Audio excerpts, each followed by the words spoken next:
se préparer. Donc l'OCM est vraiment très très bien formé comparé aux autres groupes de résistants pour préparer le débarquement.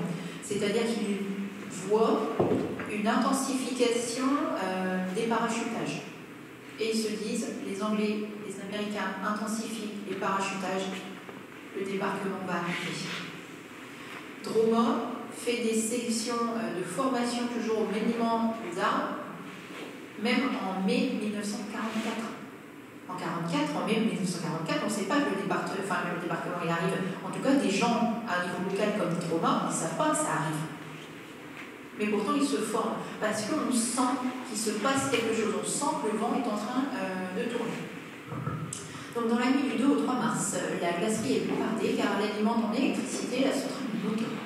Donc, c'est un peu le générateur de secours s'il y a des problèmes.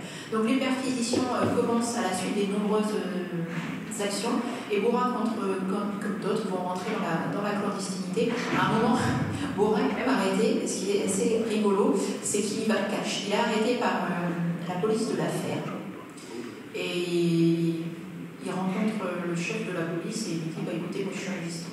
Voilà. Je vous carte sur le tableau, je suis résistant.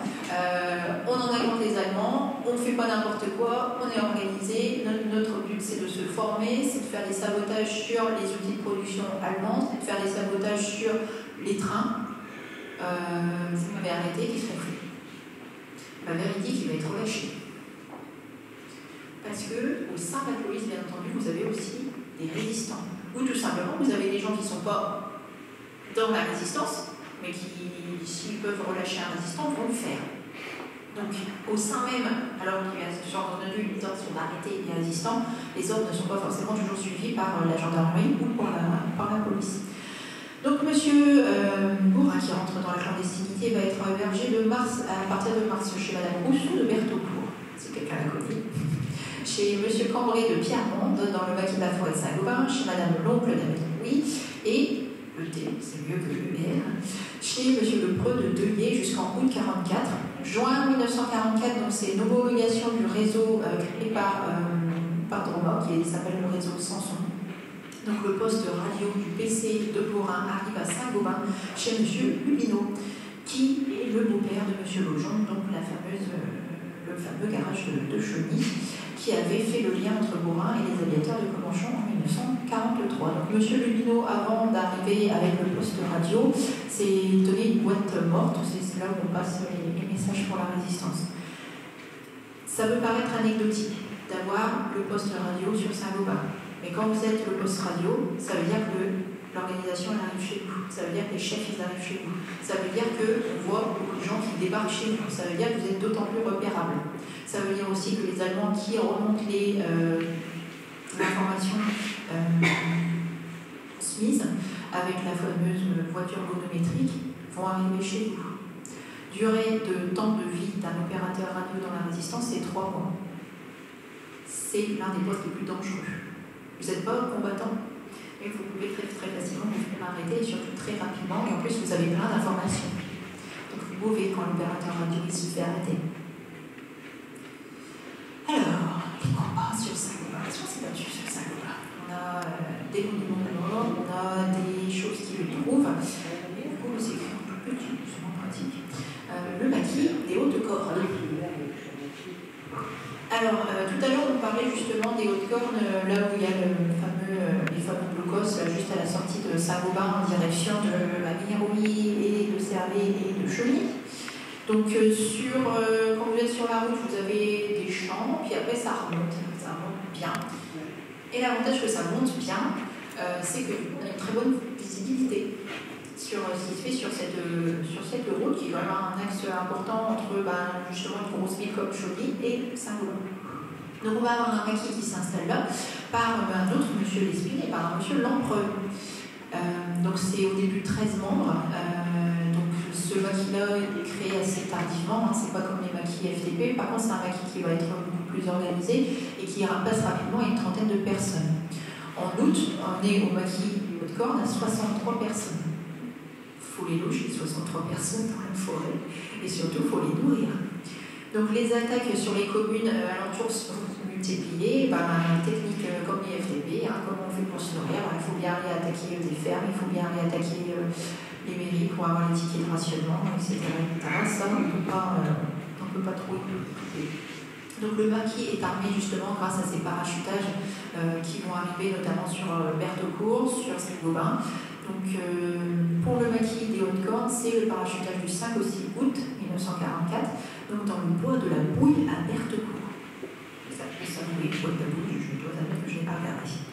Les ordres sont donnés fin août de mettre de plus en plus de crampons crève-pneus sur les routes pour empêcher le ravitaillement justement de l'essence avec le fameux dépôt des ABL qui a été réparé et qui héberge à nouveau beaucoup d'essence.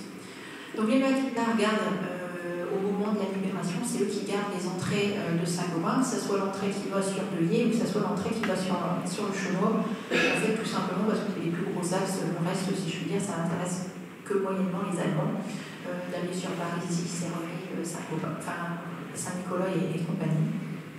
Donc les résistants de ce maquis abattent 2 Allemands sur Deuillet et font feu aussi sur une Jeep américaine. Parce qu'apparemment, il y avait un résistant qui était dans la gare de Deuillet, qui était en haut de la gare. Il a vu les Allemands arriver, ça tombait bien, il les tue. Tout va bien jusque-là. Sauf que quelques heures plus tard, il voit un autre véhicule s'approcher. Sauf qu'il n'arrête pas ce que c'est avant de tirer. C'était une Jeep américaine. Dedans, il y avait non seulement, comme son nom l'indique, un américain, mais il y avait aussi son capitaine, il y avait Borin dedans. Donc il tue l'américain il reste sur le carreau, et Borin est blessé. Donc c'est un petit peu ballot, mais des fois ça se passe un petit peu mal. Donc il tue effectivement le capitaine américain et blesse Borin qui était dans le véhicule. Donc on se bat aussi parce que finalement sur Folembray et sur Saint-Gobain, les ordres ont été pas de faire exploser comme d'habitude la glacerie, les outils de production industrielle. Alors à Saint-Gobain, c'est déjoué par justement les résistants du maquis, et à Folembray, c'est extrêmement drôle, c'est les résistants qui empêchent l'explosion de la glacerie, mais il y a une histoire qui s'est dite après la libération, comme quoi en plus à l'intérieur de la glacerie de Folembray, il y avait des litres et des litres et des litres de vin. Et qu'une fois qu'ils ont tué les Allemands, en fait, ils ont fait une grosse fiesta dans la glacerie et qu'ils ont tellement ils étaient réellement et qu'il y avait eu d'autres combats potentiellement, ça s'est très mal passé parce qu'apparemment ils étaient tous ronds comme des pelles. Alors est-ce que c'est de la médisance ou est-ce que ça s'est vraiment passé? Ma foi, je n'ai pas d'informations là-dessus. Quand vous commencez à vous battre, vous vous battez surtout pour préparer le terrain pour les Alliés. Donc il y a plusieurs plans de débarquement qui sont mis en place à partir du moment où on entend les messages du débarquement, c'est-à-dire à partir du 6 juin. Donc il va falloir graisser, on a de la préparation, on a graissé et desserré les écrous de toutes les plaques indicatrices, c'est-à-dire que comme ça, après, une fois qu'on sait que les Américains arrivent, on va, comme dans les films un peu tourner tous les panneaux de direction, comme ça les Allemands tournent. Bon, le problème c'est que des fois c'est les Américains qui tournent aussi parce qu'ils panneaux, ils vont.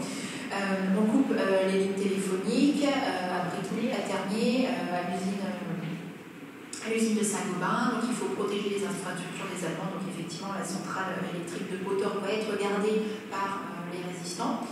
On va guider aussi les Américains, en tout cas sur le territoire, de Saint-Gobain à Deuillet, donc là où on se fait tirer dessus, puis à Crépy en Lannion. Donc la résistance n'est pas là réellement pour se battre. Parce qu'on n'a pas les moyens humains et pas les moyens matériels. La résistance, ça va être là pour préparer le débarquement, pour renseigner pour le débarquement, pour justement empêcher que les Allemands arrivent trop vite sur les plages du débarquement. On est là pour embêter, on est là pour guider et on est là aussi pour garder les prisonniers.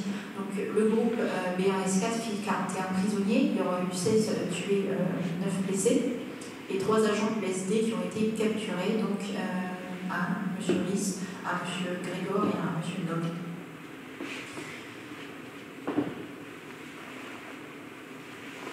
Donc toujours la libération, les plans de débarquement pour vous dire un petit peu comment ça se place par exemple. On a le plan bleu, c'est le plan de sabotage de lignes à haute tension. Le plan jaune, c'est la destruction des organes du commandement ennemi. Le plan noir, c'est destruction du dépôt de carburant. Le plan rouge, c'est destruction des dépôts de munitions. Le plan tortue, comme son nom l'indique, c'est la neutralisation des axes routiers.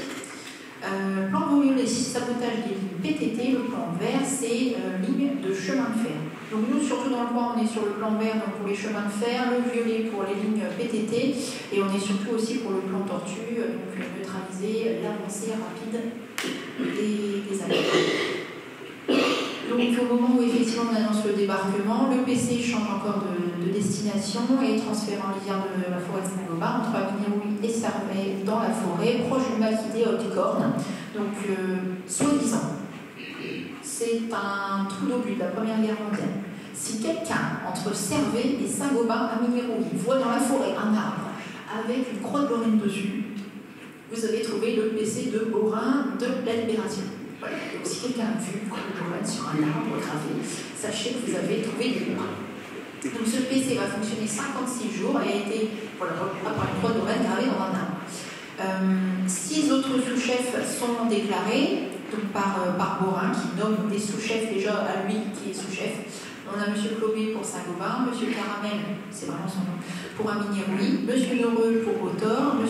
Joseph Plaquet pour Travcy, Le Pré-Émile pour Deguet et Bruguier-Robert pour Berthecourt.